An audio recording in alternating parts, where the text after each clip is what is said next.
College is a common path for many young adults after they graduate from high school and work toward adulthood, using the campus as a place to learn and grow while developing social skills and connections that can be used for future growth.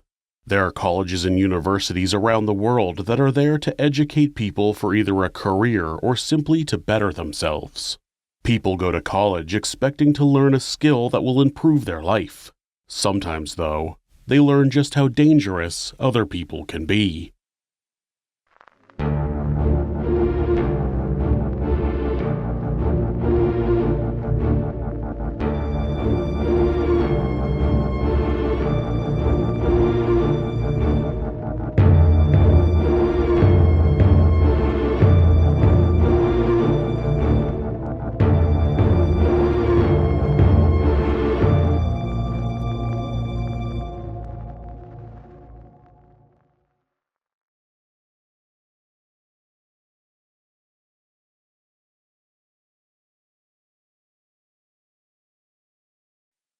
The University of Washington is one of the oldest universities on the West Coast.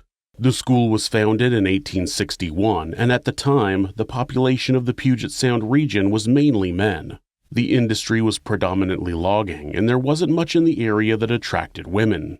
Once the university was opened, the first president of the school, Asa Mercer, for whom Mercer Island was named, traveled the country and recruited women to come to the West Coast and become teachers at the university.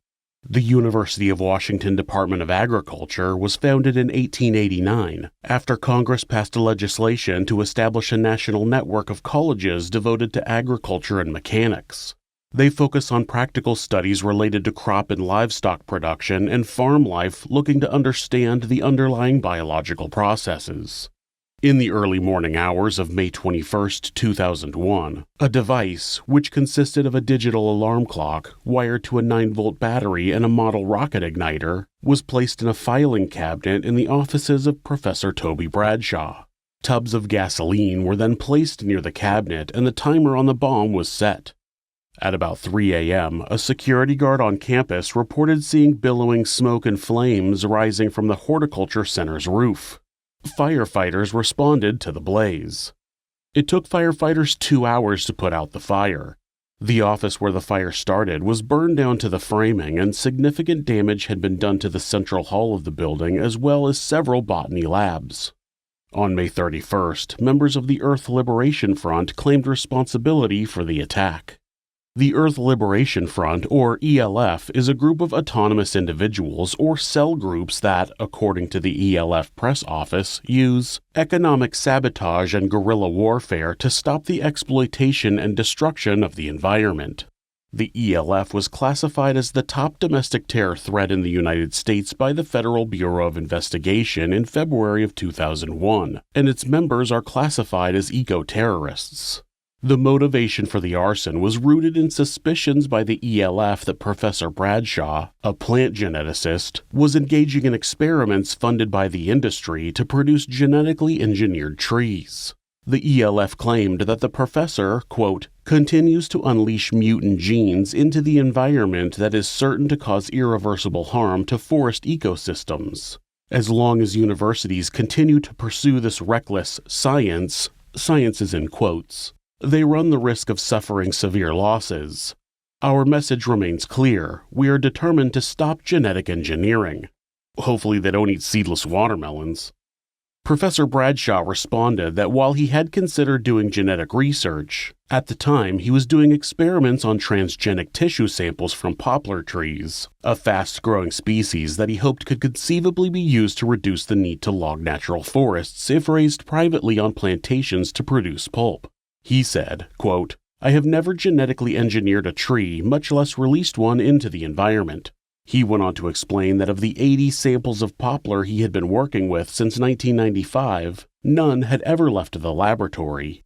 It turned out that the fire in Professor Bradshaw's office didn't damage any of his research materials and only damaged his personal property. The fire did, however, destroy research materials related to plant regeneration on Mount St. Helens after the volcanic eruption, materials related to the restoration of wetlands and prairies, and a cache of stickseed plants which were intended to be transplanted to the Cascade Mountains to replenish dwindling wild stocks. Basically, the ELF committed a terrorist act based on an assumption, and all they did was destroy work that was going to help the environment. Congratulations. An investigation led to the arrest of activists, I put activists in quotes, Lacey Firebomb, Jennifer Kohler, Bill Rogers, Brianna Waters, and Justin Salons. Prosecutors alleged that they were part of an ELF cell known as the Family. All 5 of them eventually admitted their guilt in setting the fire.